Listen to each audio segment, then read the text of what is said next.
ગત 25 તારીખે રાજકોટમાં અસમ્ય ઘટના, ખૂબ દુઃખદાયી ઘટના. આપણે ભગવાનને પ્રાર્થના કરીએ કે આ ઘટનામાં જેણે પોતાના સ્વજનો વાલાસોયો ગુમાવ્યા છે એમાં હું દુઃખની લાગણી અનુભવું છું. આગામી દિવસોમાં રાજકોટમાં આવી કોઈ ઘટના ન બને એવી પણ હું ભગવાનને પ્રાર્થના કરું છું. 25 તારીખે જ્યારે બનાવ બન્યો ત્યારે પંજાબ મુકામે હું હતો.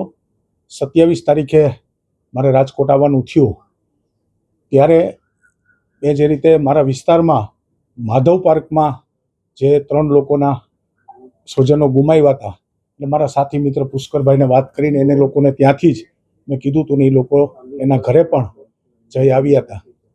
અને સ્વાભાવિક રીતે આ ઘટના માટે સરકારે ખૂબ ગંભીર નોંધ લીધી છે અને મુખ્યમંત્રી શ્રી, ગૃહમંત્રી શ્રી હર્ષભાઈ સંઘવી સેમ ડે રાજકોટ આવી ગયા હતા. મુખ્યમંત્રી શ્રી પણ સવારે આવી ગયા હતા.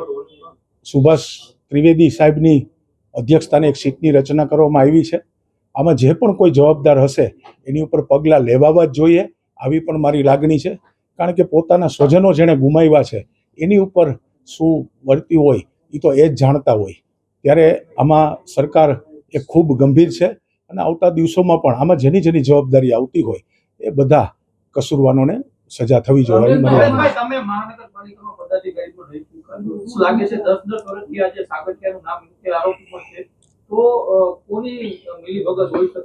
સ્વાભાવિક રીતે હું એ જ વાત કરું છું કે સીટની પણ રચના થઈ છે, લોકલ પણ રચના થઈ છે અને સ્વાભાવિક રીતે અત્યારે જે રીતે ચાલે છે અને મીડિયા એ પણ અત્યારે રાજકોટનું મીડિયા એ પણ અત્યારે સ્વાભાવિક રીતે જે રીતે સિસ્ટમથી ચાલે છે, કોઈ કસૂરવારો આમાં છૂટવાના નથી. એ 100%ની વાત છે.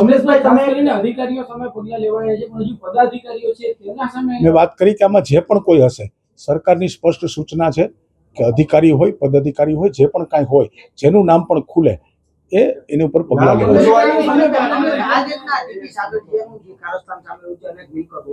આપ ત્યાં રહી ચૂક્યા છો આરએમસીમાં 10 વર્ષથી એમનું રાજ હતું, આને કઈ રીતે જોઈ રહ્યા છો? આવા એક ભ્રષ્ટ અધિકારીને કઈ રીતે જોઈ રહ્યા છો? સ્વાભાવિક રીતે જ્યારે ખુલ્યું છે ત્યારે સ્વાભાવિક રીતે, અને કોઈ પણ કુદરત છે ક્યારેય પણ છૂટતી નથી. તમે આજે કરેલું કામ કદાચ તમને એવું લાગતું હોય કે કોઈને ખબર નથી, પરંતુ ઉપરવાળાને આ બધી હોય છે અને ઉપર એનો હિસાબ થતો હોય છે. યોગ્ય સમયે યોગ્ય સજાઓ મળતી હોય છે, જે આપણે જોઈ રહ્યા છીએ. કમલેશભાઈ મીરાણી છે. કમલેશભાઈ મીરાણી એક પ્રતિષ્ઠિત રાજકોટના વ્યક્તિ છે. 7 વર્ષ શહેર ભાજપ પ્રમુખ હતા.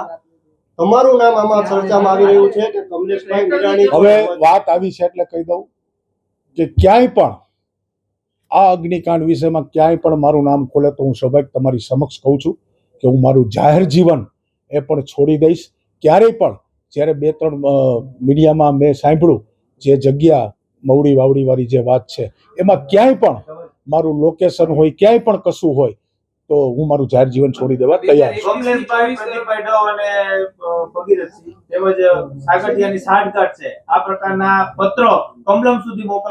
કમલમ સુધી પત્ર આપ વાત કરો છો, મીડિયાથી મેં જાણ્યું. આવા કોઈ પત્રનો મને ખ્યાલ નથી કે આવી રીતે કોબા કમલમમાં પત્ર મળ્યો છે.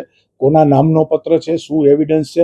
હું મારી વાત કરું છું. મારું નામ જ્યારે આવ્યું છે ત્યારે મારું નામ એમાં કોઈ લખ્યું છે, સ્વાભાવિક રીતે મારું લખે કે અબકડ ગમે એનું લખે, પણ મારું એમાં કોઈ સાબિત થાય તો હું તમારી સમક્ષ કહું છું કે હું મારું જાહેર જીવન છોડી દઈશ. અને આ દુઃખદ ઘટનામાં હું પોતે પણ એક સંવેદનશીલ વ્યક્તિ છું. જ્યારે મને પણ ખબર હોય કે કેટલી કે જેની ઉપર જે વીતી હોય ત્યારે એના કુટુંબને કેટલી તકલીફ પડતી હોય છે મને ખ્યાલ છે. 2021 થી 24 દરમિયાન આ ટીઆરપી ગેમ ઝોન છે ગેરકાયદેસર રીતે સતત મોટું થતું રહ્યું, એક્સપાન્ડ થતું રહ્યું.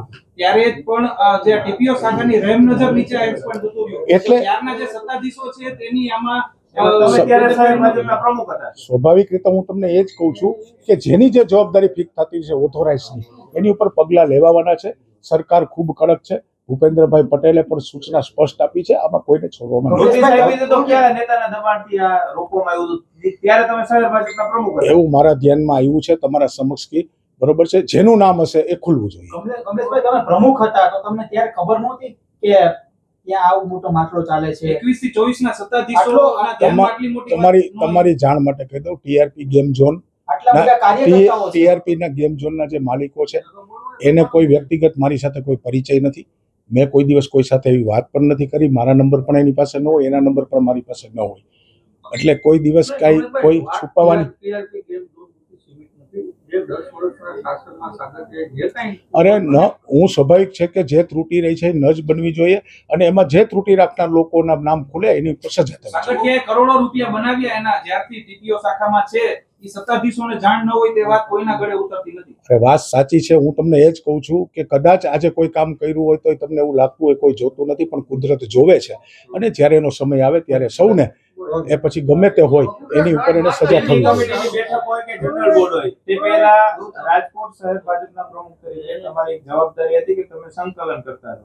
તો જેટલા પણ ઠરાવો થતા હતા અથવા તો જે પણ કામ ગેરકાયદેસર અથવા તો કાયદેસર જે મંજૂરી આપવામાં આવતી હતી, તેમાં તમને આ બાબત ક્યારે ધ્યાનમાં ન ગઈ? આ પ્રકારની સ્વાભાવિક રીતે ગેમ ઝોનની કોઈ સ્ટેન્ડિંગ કમિટીમાં આવે નહીં, પહેલી વાત છે. ગેમ ઝોન છે, સ્ટેન્ડિંગ કમિટી આવતા હોય છે, એટલે જે ફરિયાદો મારા કાર્યકાળ દરમિયાન કોઈ પ્રજામાંથી મને આવી હોય તો સ્વાભાવિક રીતે મેં એ કાર્યવાહી કરવા માટે સૂચના આપેલી જ હોય. આમાં બે વસ્તુ હોઈ શકે. એક તો 2000 જે ટીપીઓની રહેમ નજર હેઠળ આ ચાલતું હતું, કાં તો સત્તાધીશોને ખબર હોય અને કાં તો સત્તાધીશોને ના ખબર હોય. બંને વસ્તુ હોય તો બંને વસ્તુમાં સત્તાધીશોની જવાબદારી આવે છે કે ખબર મેં તમને કેમ એ જ વાત કરી કે ભાઈ જવાબદાર જે પણ હશે એની ઉપર પગલાં લેવાશે, એમાં હું સમજ છું. કેટલાક શહેર ભાજપના જે નેતાઓ છે એ જ તમારા અને નામો ખોટા તમારી જે ઉછાળી રહ્યા છે, ટીમ છે, તમારા વખતની જે ટીમ હતી તેમના નામો ઉછાળી રહી છે અને તે જ રાજકારણ કરી રહી છે અત્યારે. હું એવો વ્યક્તિ છું, આપની સમક્ષ પણ હું ક્યારેય કોઈનું નામ નથી આપ્યું. જેને જેનું નામ આપ્યું એને ભગવાન જાણે. મારી પાસે હું